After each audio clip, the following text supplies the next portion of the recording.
ఒక మతపరమైన ప్రార్థనా మందిరాన్ని నిర్మించే విషయంలో ఓల్డ్ బోయినపల్లిలోని హస్మత్పేట చెరువు ట్యాంక్ బండ్పై కొందరు బీజేపీ బీజేవైఎంకి చెందిన నాయకులు స్థానిక ప్రజలు నిరసన వ్యక్తం చేశారు.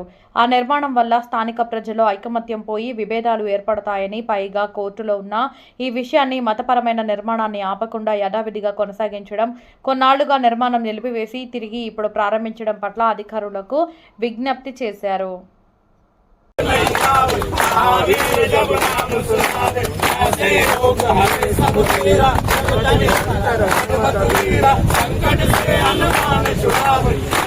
అంతా ఇన్వాల్వ్మెంట్ అయ్యి వాళ్ళు మా మీద ఎఫ్ఐఆర్ బుక్ చేశారు 2014లో. ఎఫ్ఐఆర్ నంబర్ వచ్చి 942/2014.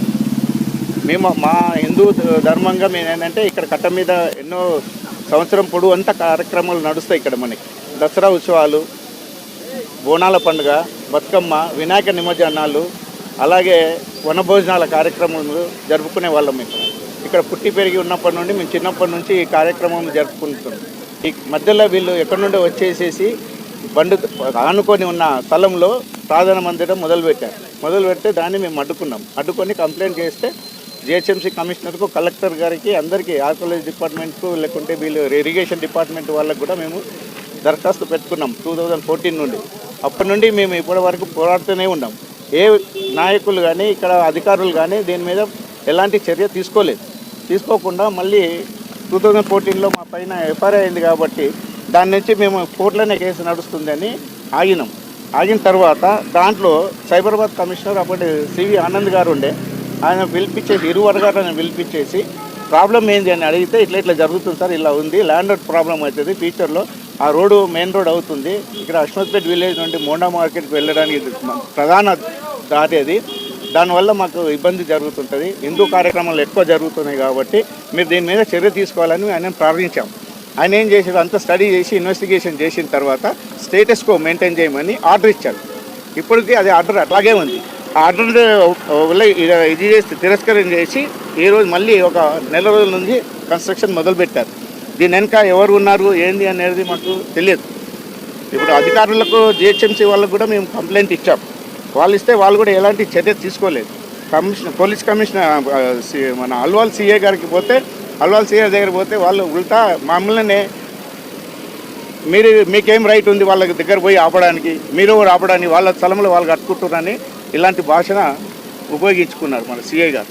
అలా అంటే మేమన్నాం, సార్ ఆల్రెడీ కంప్లైంట్ ఉంది, దీని స్టేటస్కో ఉంది, మీరు ఎట్లా వాళ్ళని ఇది చేస్తారు, మీరు కూడా దాన్ని ఇన్వెస్టిగేషన్ చేసి ఆపమన్నాం.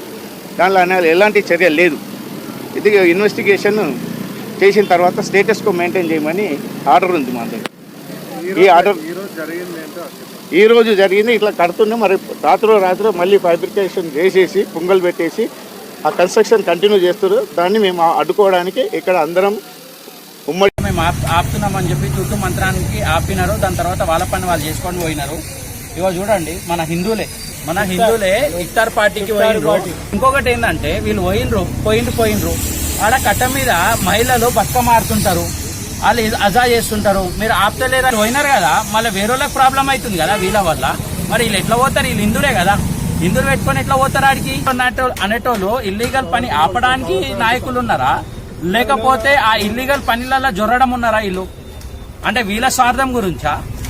చెప్పలే కదా, ఒక హిందువులకి ప్రాబ్లం అవుతుంది, కట్ట మీద పోతుంటే, కట్ట మీద పండుగలు జరుగుతుంటాయి, మంచి జరుగుతుంటది, చెడు జరుగుతుంటది, అన్ని జరుగుతుంటాయి కట్ట మీద. మహిళలకైనా కానీ, బోనాలైనా కానీ, జాతరలైనా కానీ, ఏదైనా కానీ కట్ట మీదే జరుగుతుంది.